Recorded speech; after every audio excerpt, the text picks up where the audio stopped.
Yun, dito tayo sa baboy ulit mga kasupot. Time check tayo mga alas 8, mag-alas 8 na. So punta tayo sa baboy.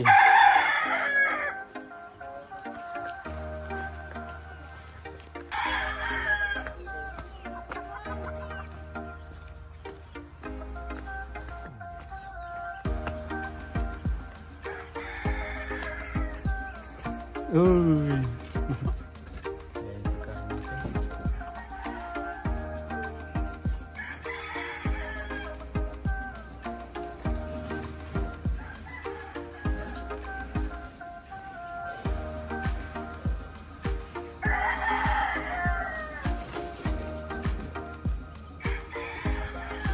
Tayo maingay kasi mga tulog.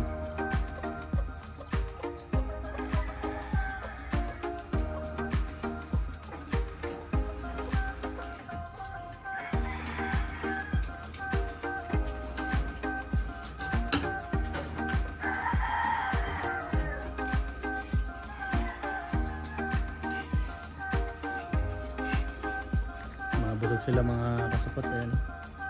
Bulog sila lahat. Pag mga tulog ay pag mga busog yan. Hindi sila agresibo. So kain lang siguro. Ayan.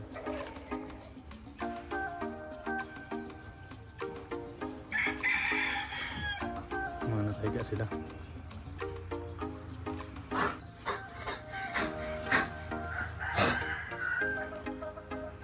Update lang tayo dito mga kasupot. Hey, taas yung ginawa ko sa baba natin to.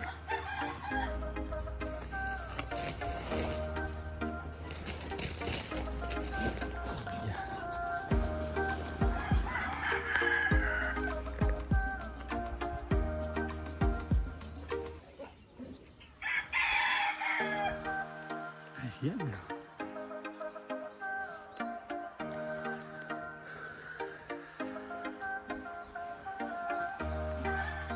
So yung plano natin dito mga kasupot, so siguro mga next year na siguro ang gagawin kong baboyan dito, lagayan ng inahin.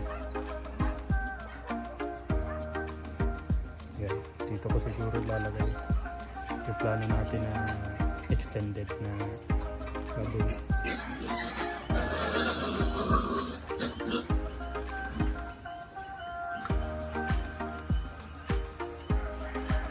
Malalaki na yun.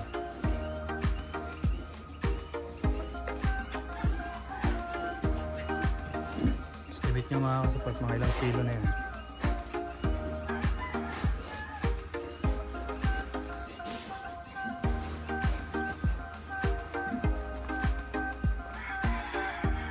Maganda tong lugar na ito mga kasupot kasi lamig. Ano? Bundok na bundok ha.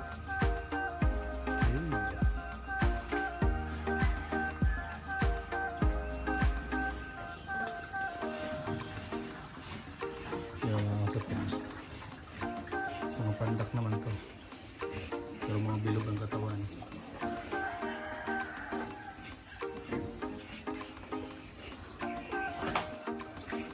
Ayan na.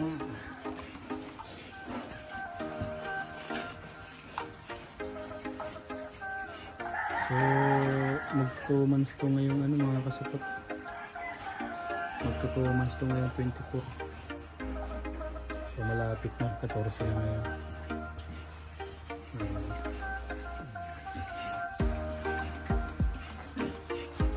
Tsaga-tsaga lang din talaga pagbababoy mga kasupot kasi bukod sa malakas sila sa pagkain, ayun, kailangan lang talaga ng tsaga.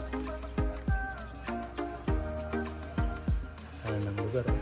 Wow, malamig yung klima dito kaya mabilis sila lumaki. 2 months pa lang yun, 24. Nakikita nyo naman talaga malalaki na.